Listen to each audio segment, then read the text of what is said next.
Okay. Let's do this real quick.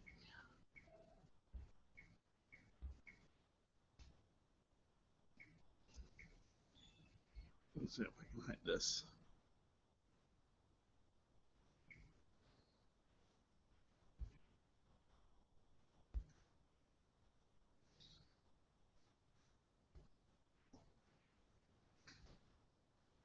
Okay, well, welcome to this month's Google Developer Group meeting. So you guys all know me, so skip that. We do have a code of conduct. The summary of it is just be excellent to each other. If you want the full text of it, though, you can access it at gdggigcity.com/coc for a code of conduct.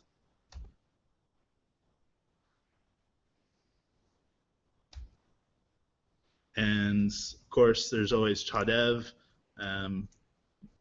So finally got the URL pointing, so chadev.com points to our actual site instead of the subreddit now. You can still access our subreddit via reddit.com/r/chadev.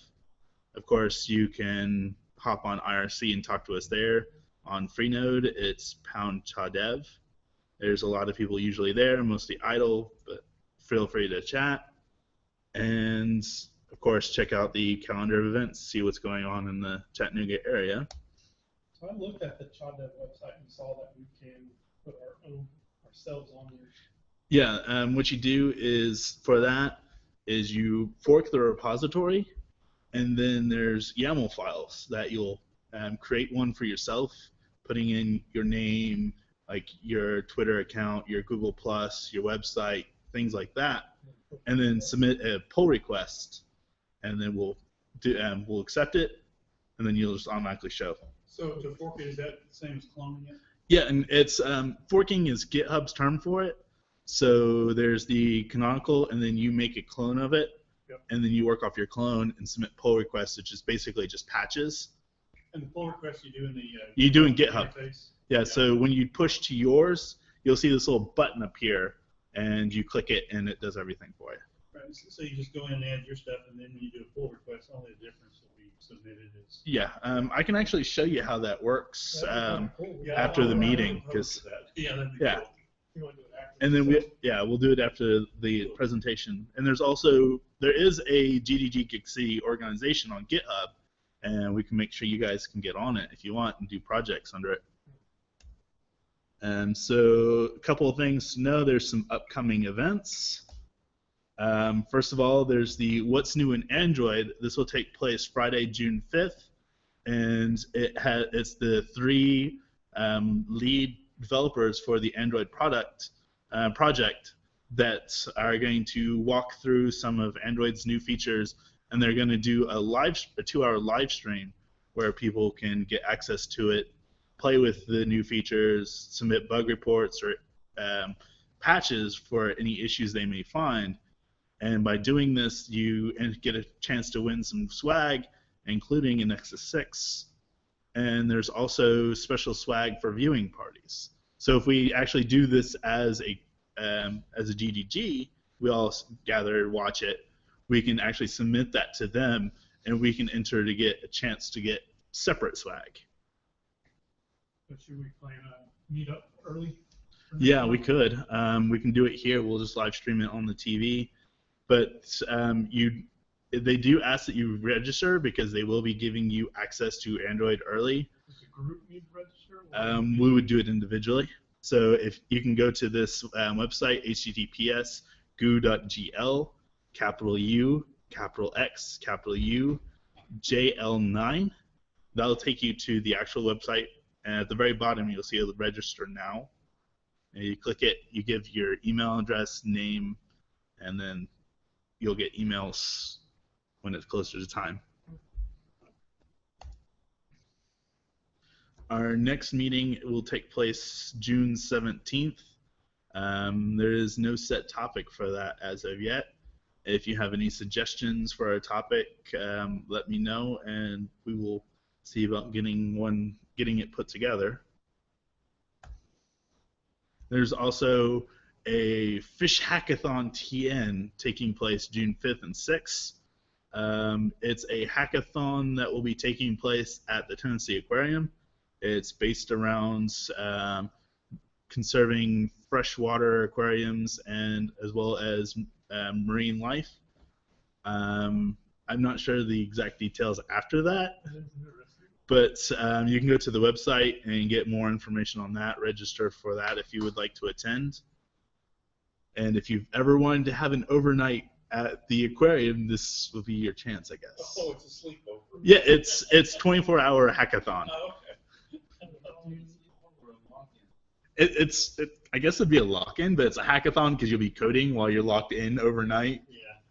surrounded by fish and sharks. And It's kind of neat to go to things at the aquarium. I went to a thing with Unum there where they did like special presentation, and it seemed so weird because they had a nice buffet and they had shrimp on the buffet. oh wow, Hey, they want designers too, not just coders. there's always call for designers at hackathons. And so a couple of group-related announcements. So the Android study group, if you go to that URL, there's a survey asking when you would want to do it. And right now there's only like one response. But Actually, I want to make a comment on it. to learn Android development. Right, but So the survey there, if you go there, fill out the survey saying, get there, then so it's the goo.gl. I can post these links after as well. Okay. So Yeah. if you there, fill out that survey saying what day, what time of day, things like that, Yeah, I forgot. and then we can go from there. I saw you shared it with me, and I was going to recommend that we allow checkboxes for the days so we can get multiple feedback on what days are available. I thought it was a checkbox. radio. Okay. Radio. That's an easy fix. And then I saw other, I was like, I don't think there are any others.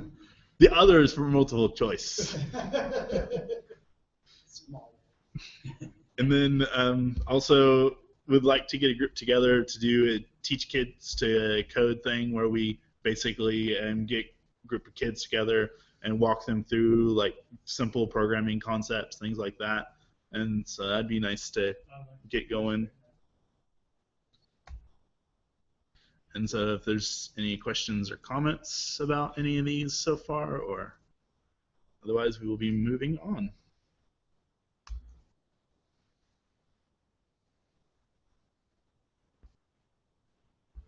Let's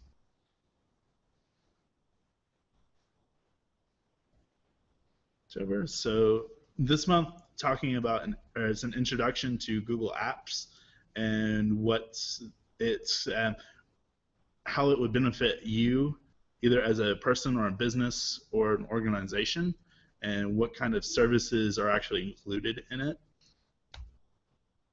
So, if anyone doesn't know me, there's. When were you out there to do that? February. Yeah, is that snow?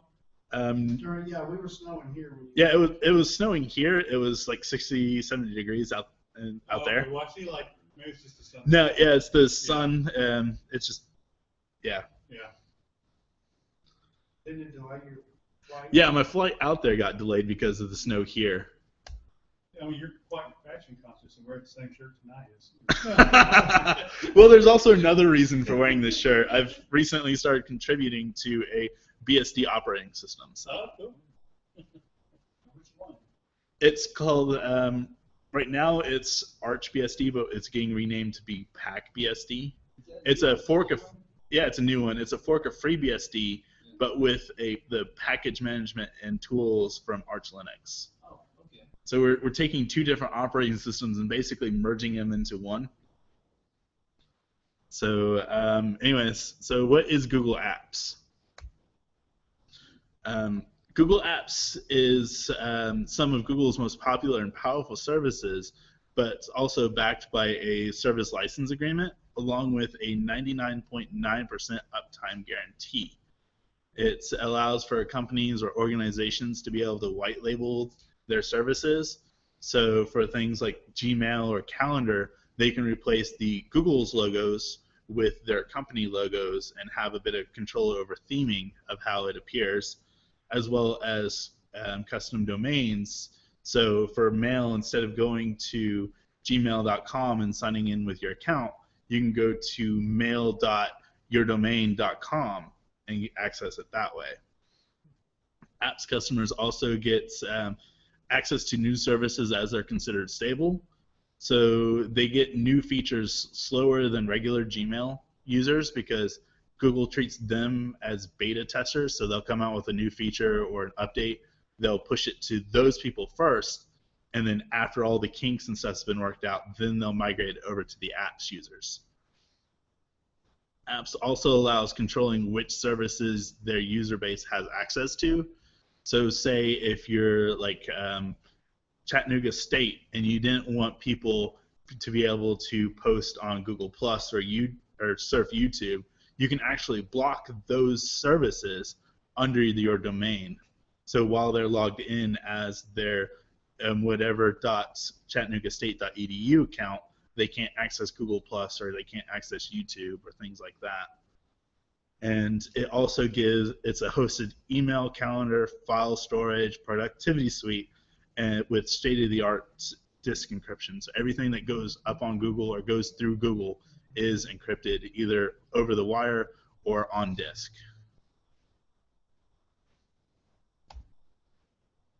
So there's different levels of Google Apps. There's Google Apps for Work, which is suited for small businesses all the way up to enterprise. There is Apps for Educations, which has custom solutions for K through 12, as well as things that universities can benefit from.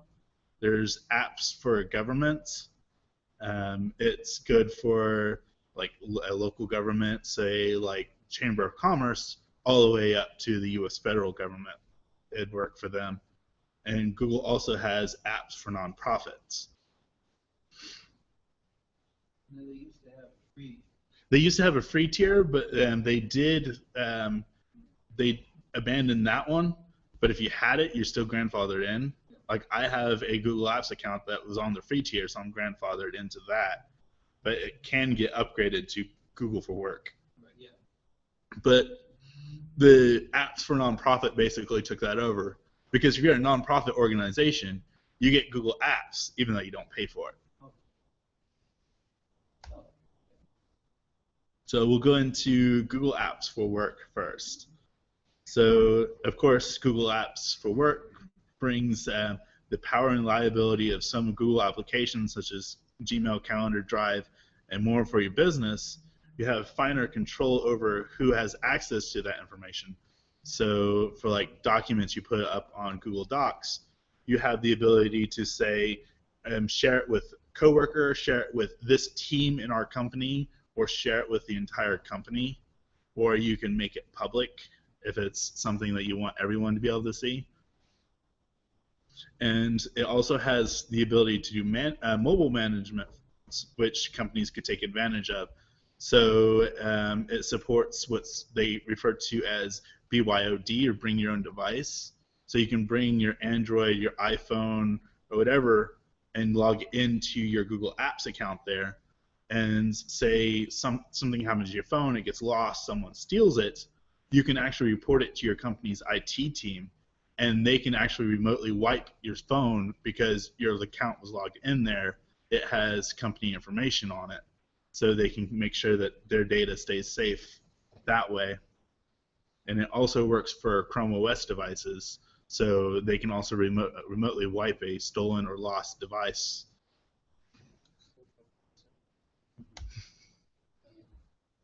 So to go into some of the services, so with Gmail, you get Gmail using your own domain. You get 30 gigs of inbox storage. It, of course, supports Outlook. It supports POP3, IMAP if you don't want to use their web interface.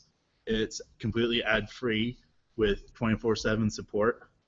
And they have the ability to create an unlimited number of mailing lists via Google Groups.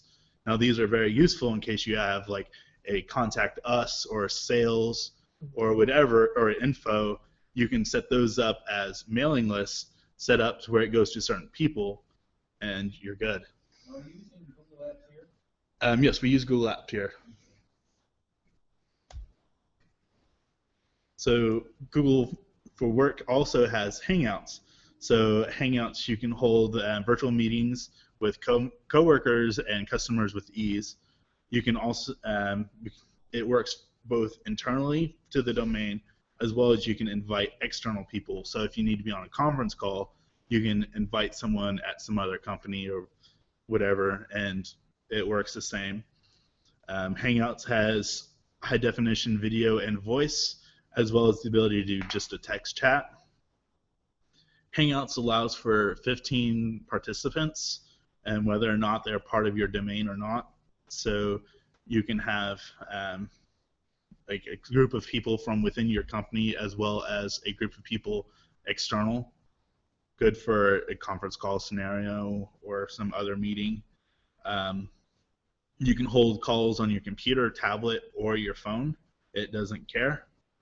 And it has the ability, it has built-in screen sharing. It has the ability to do document sharing and collaboration. So you can share Google Docs or a spreadsheet with everybody on that Hangout, and you can all work on that document or spreadsheet right there within Google Hangouts. And the other people don't have to be Google App customers? No. And Hangouts also integrates into Google Calendar and to ease scheduling meetings. So as a apps user, if you create an event in Google Calendar, you'll see this button that says add video call. And if you click that, it'll set up a Hangout, and you'll have a link that you, so then when you send out the invites to that event, everybody will have that, and when it comes time to get on the meeting, they just open up their calendar, hit that link, and they join the call. Does that Hangouts have, what's better about that Hangouts versus the free one? It's the same. You know, I didn't know there was like more bandwidth. No, it's the same Hangouts. The participants may be different. I don't know if as a vanilla Gmail user you can have up to 15 people or not. I haven't actually tried that because I don't know 15 people that would want to get on a video call with me. Yeah. Okay.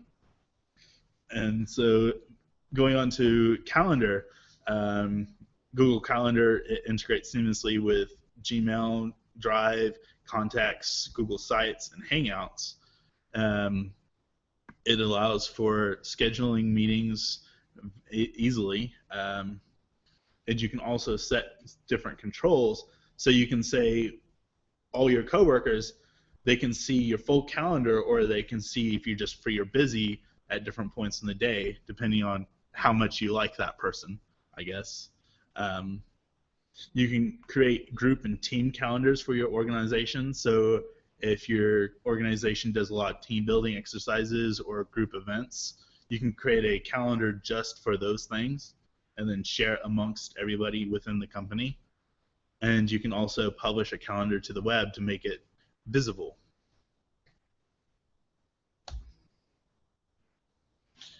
Google Apps for Work also has Google Plus, and Google Plus allows for collaboration between customers and team members.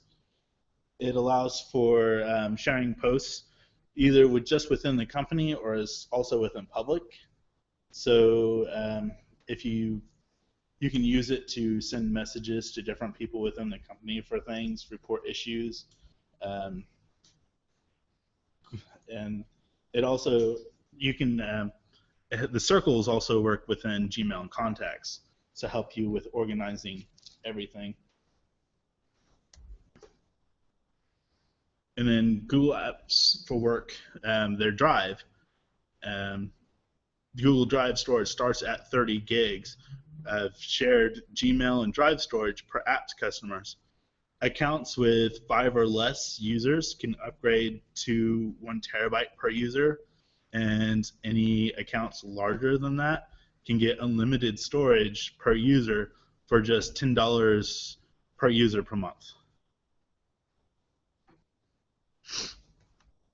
And then it also allows you to sync files that are stored on Drive with your computer, your tablet, or your phone, so you can take your files with you. It also works offline this way. And then Drive has built-in support for 40 plus file formats, including Microsoft Office, the 2003 and the 2007 and newer, as well as support for PDFs.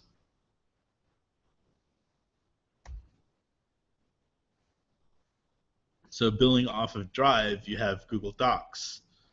Docs allows for real-time editing and commenting on an open document, and it has a built-in chat, so everyone that is currently working on the document can also be talking to each other just within that document window. They don't need a separate application or anything, just be able to chat. It supports all the popular file formats, including Office 2003, Office 2007 and newer, OpenOffice and LibreOffice, as well as rich text format, text files, HTML, and PDF editing. And then with Docs, you also get unlimited automatic revision control on all documents. Think Git for Office. So every time someone makes a change, there's a revision. You can see that revision, and you can revert changes. And you said PDF editing? You can edit PDF? Yes. Cool. So, I mean, is that pretty expensive what you can do as far as editing? As long as it does like PDF forms. Okay. So if it recognizes it as a form, you can click on the different things and fill out the fields. And then Sheets. So Google Sheets allows for calculations using functions and formulas, much like you would be able to in any other spreadsheet system. It also has support for doing charts and pivot tables. And this is all online, which is just crazy considering spreadsheets can get huge and you're crunching lots of big numbers. The fact that it can do this is impressive alone. And like Docs, it supports all the popular formats. I don't think for PDF it does not allow for editing here, but it will view. And it also does like comma separated values and tab separated values like you would expect. And then there's also forms for creating web forms. So you can use this to create surveys, questionnaires, all within Google Docs. And all the responses will get saved into a spreadsheet. So then you can analyze the data very easily if you know your way around spreadsheets. The form creation is just as easy as creating a document. It's basically select your field, put in a value here, and you're done. You can create professional looking surveys using this, and it does real-time automatic summaries of responses, so you can get different information, so you can see different graphs, different demographics, different breakdowns of things as people are still filling out the form, and the raw data just gets stored into a spreadsheet. And then slides, where you can just create presentations, and slides also supports the real-time editing, commenting, and the built-in chat.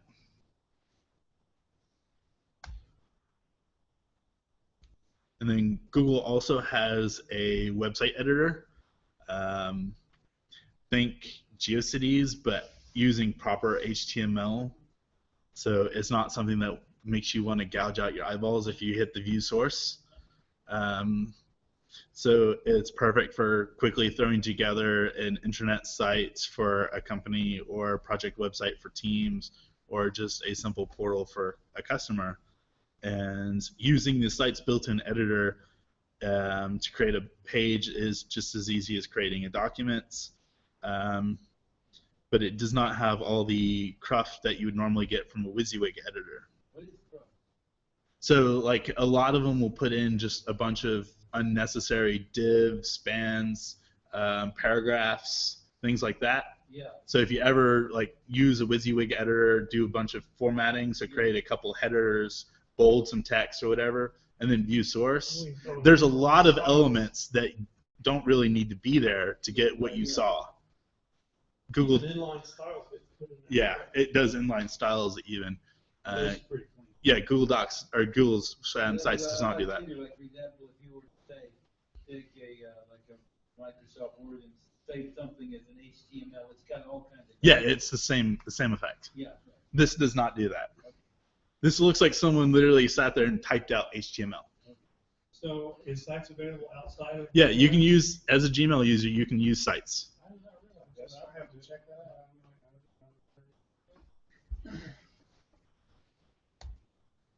Cool. You'll have to use a CNAME to point a custom domain to it, but Okay, so that's really clean. yeah. And then as a Google Apps customer, there's an admin portal to administrate things. So it allows for adding and managing users, including bulk importing. So if you're migrating from another solution, if you can get like a CSV export of all the user accounts and everything from that old system, you can take that and import it into Google Apps. It also supports custom devices, either devices that you've purchased from Google or devices that your employees or team members or whatever bring. It allows for configuring of security, so your data will always stay safe, including the ability to remotely wipe a stolen device. It gives the administrators a centralized place to manage everything, and the interface is clean, so to make management tasks fast and easy. There's security policies for mobile devices, and then you get 24/7 support and reliability from Google Apps. So where do you find that? If you're a Google Apps customer, you'll on all the sites where you see a cogwheel, so like in Gmail, you know how there's the cogwheel on the top right. If you click there, there'll be a managed domain thing, and you can get it from there. I can show that off also later in this presentation. And then Google Apps has a new thing called Vault. Vault allows you to manage, retain, search, and export your organization's emails and on-the-record chats. This service is an extra $5 per user per month, but it allows you to control how long emails and these chats are retained, and you can set policies for different teams or domain-wise, and it includes a powerful search to quickly find what you need and archive. So say you work in a business that legally you're required to retain all emails from someone for X amount of days, weeks, months, even after you fired them.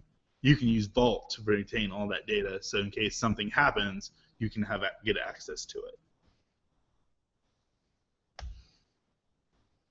So that's all nice and all, but what does it cost?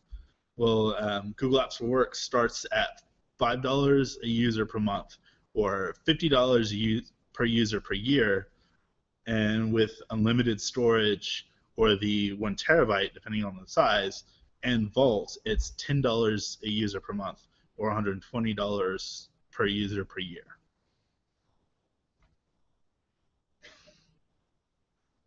So literally, I could sign up for $5 a month? Yeah. Cool. I mean, I pay $3 a month now for a terabyte or something. I can get a terabyte for $2 more via apps. For the terabyte, you'd have to do $10. Oh, okay.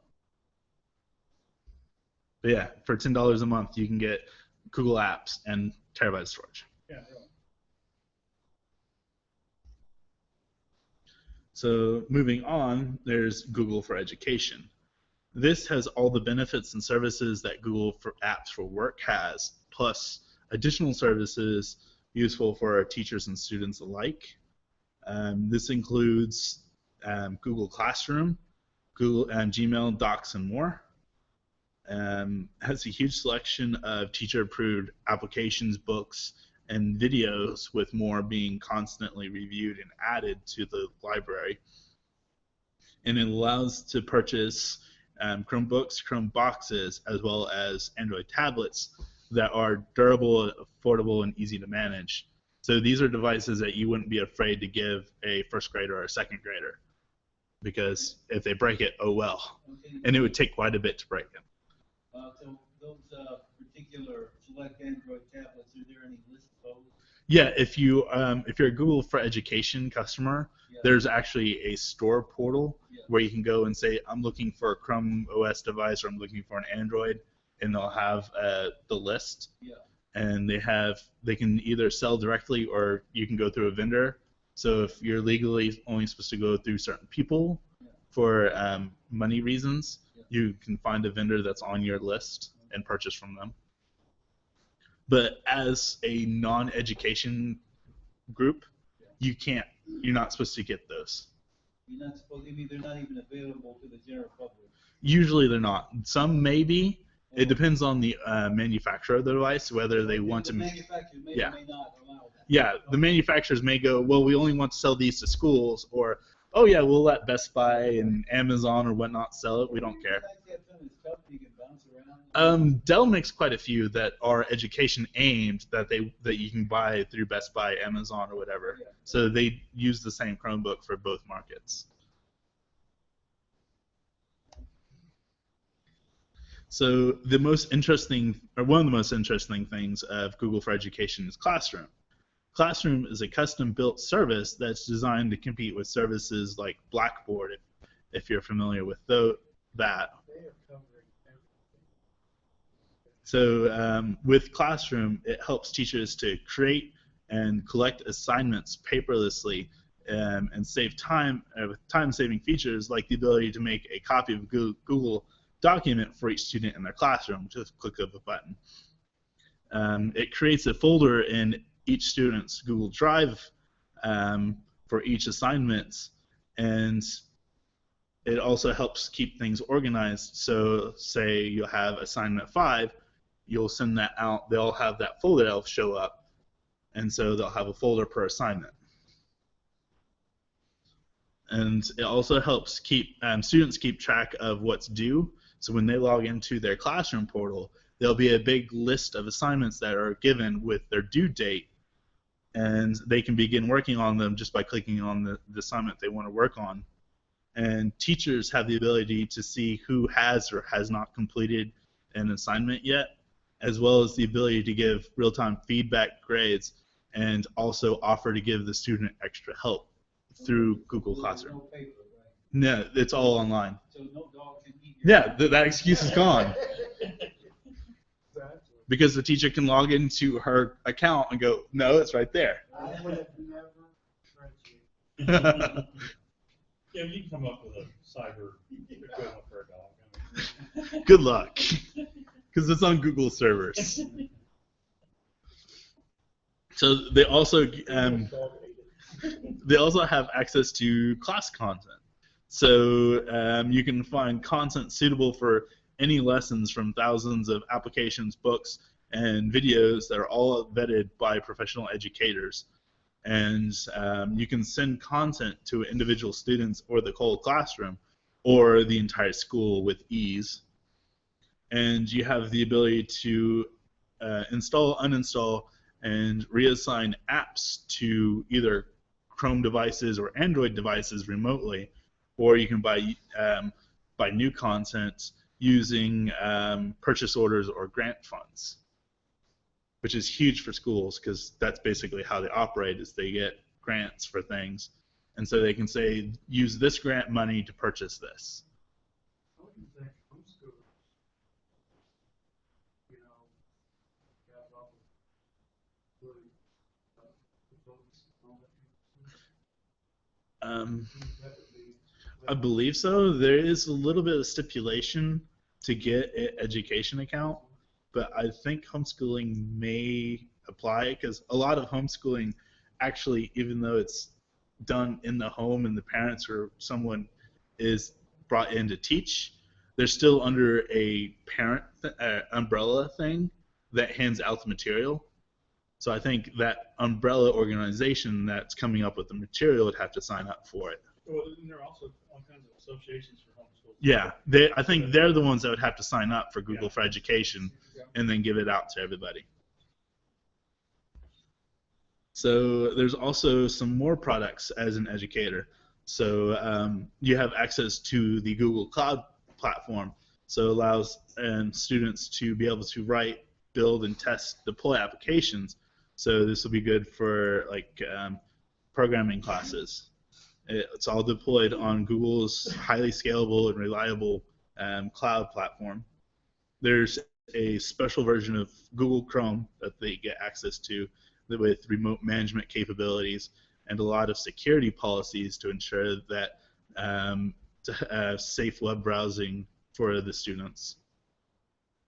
And there's also Google Search for Education, so it will search. It kind of filters out some of the some results so that a student may get better results rather than ending up in some dark place on the web that they shouldn't know exists. And there's also Google Maps for Education, where teachers can basically do virtual tours and field trips anywhere on Earth, within the oceans. You can go to the moon and you can go to Mars with it.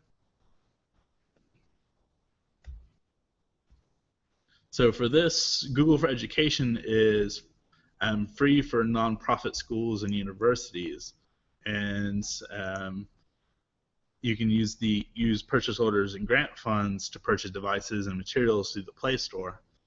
And if you're a nonprofit school, it will cost. They don't say how much, though.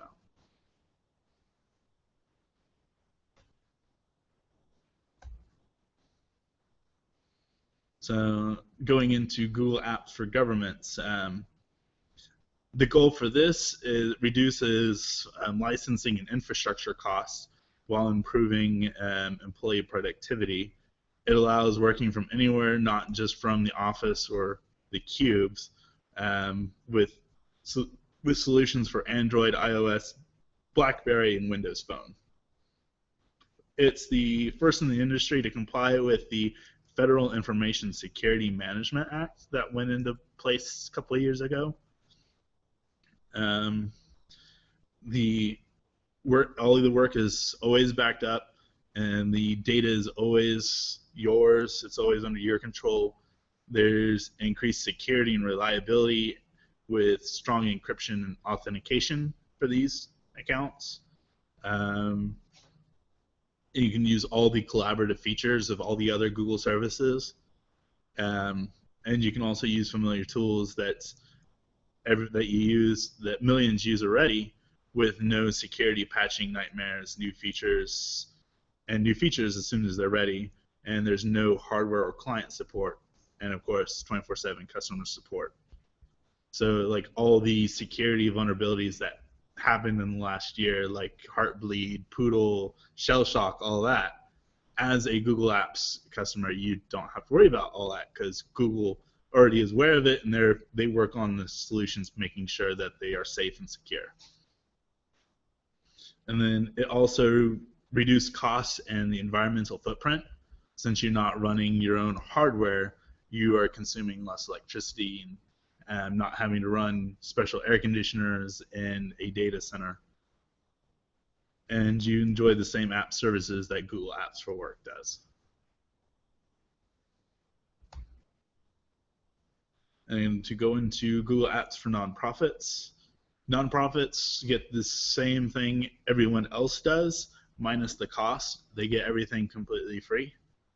They have a couple of things extra, like the ability to get special grant money to run ads on Google Ads. So Google will give you an allowance to run ads on the web. You have free access to YouTube's powerful creative suite that you would normally have to pay for, as well as the ability to overlay things like call to actions on your channel videos, as well as white label your organization's channels with your logo and branding, something no one else can do. And you can also use Google Earth to show where your organization is helping in the world. So say you're part of the Haiti Relief Fund or whatever, you can show what parts of Haiti your organization is directly working in. And you can use mobile devices to collect field data as well. So, like a lot of the big natural disasters that's been going on, people's been using this to report areas that are heavily damaged or things like that, and where there may be a lot of people that have gone missing, so they know where to prioritize search teams. And you can use Google Earth maps to map and visualize all the data collected from the mobile devices. So branching out of Google Apps and more into Chrome, there's a Chrome for Work. This allows you to purchase Chrome OS devices for every needs of your company. May it be laptops or workstations for your employees, kiosks, whether it be a public kiosk or a private kiosk within the company behind security, or to drive massive displays for signage, data presentations, and dashboards. Chrome for Work also offers powerful alternatives to expensive telepresence solutions. So instead of paying thousands to Cisco, Google Apps or Chrome for Work has a solution for that. You can get a Chromebox, a HD video camera that does tracking, so that will see who's talking and adjust the camera, microphones, and everything that's straight from Google that uses Hangouts to do your meetings in.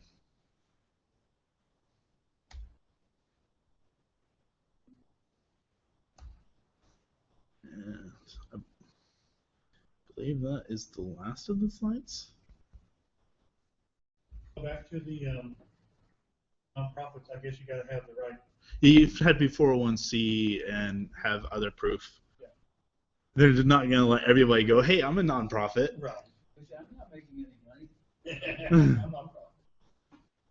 But I mean, I did a website for a nonprofit, and a lot of that you could really utilize. So before kill the stream, so surveys. You want a chance to win a Android Wear device, an Android tablet, or a Chromebook? Please fill out this survey for this meeting, and you get entered into a chance to win your choice of the three. The drawings are done quarterly, so you have incentive to doing this every time we come, because the more you submit, the more you have a chance to win. I'm not suggesting you should write a script that constantly posts reviews, but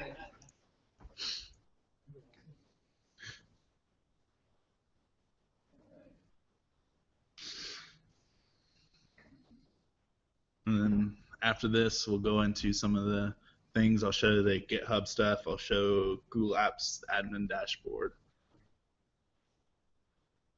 One thing I read about it, I was looking at the Wikipedia page on that Google Apps. It says one of the competitors that they have for that is that Microsoft Office 365 is supposed to be sort of in the same space and stuff. Kind of. That only competes with the Drive stuff. Yeah. So it'll compete with the Google Docs, Google Sheets, stuff like that. Yeah. But that's it.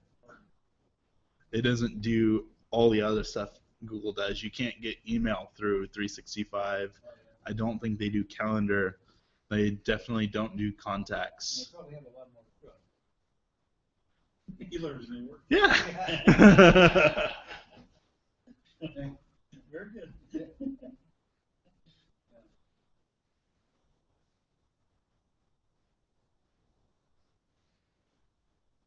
Well, on the form, you can tell them, yeah, recruit me, Google. Kind of cool. So with that, I will end this here.